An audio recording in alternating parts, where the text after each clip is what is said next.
Hello बच्चों, the question is nitrogenous base present in DNA but not in RNA. Option A cytosine, uracil, option C thymine and option D guanine.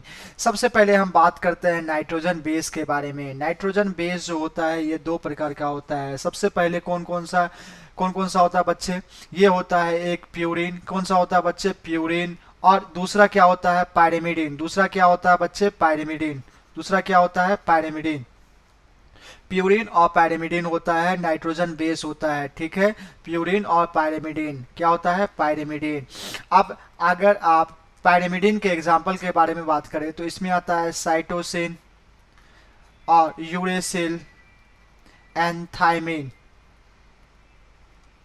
Purine में example आता है adenine and guanine, ठीक है। अब हमसे क्या पूछा है कि nitrogenous base present in DNA. देखो बच्चे, यूरेसिल जो होता है ये आरएनए में होता है, और थायमिन जो स्ट्रक्चर होता है ये किस में होता है? डीएनए में होता है।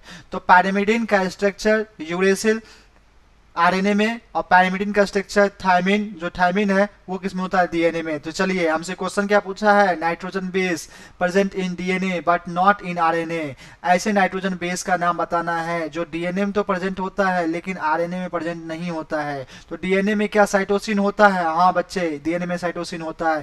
थायमिन होता है? यस, डीएनए में थायमिन होता है।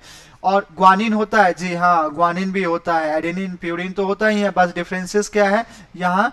जो होता है डीएनए में यूरेसिल नहीं होता है, तो डीएनए में क्या नहीं होता है? यूरेसिल नहीं होता है। तो ऑप्शन पूछा है कौन नहीं होता है, तो ऑप्शन बी सही होगा क्योंकि यूरेसिल नहीं होता। तो the correct option is option B. Thanks बच्चे।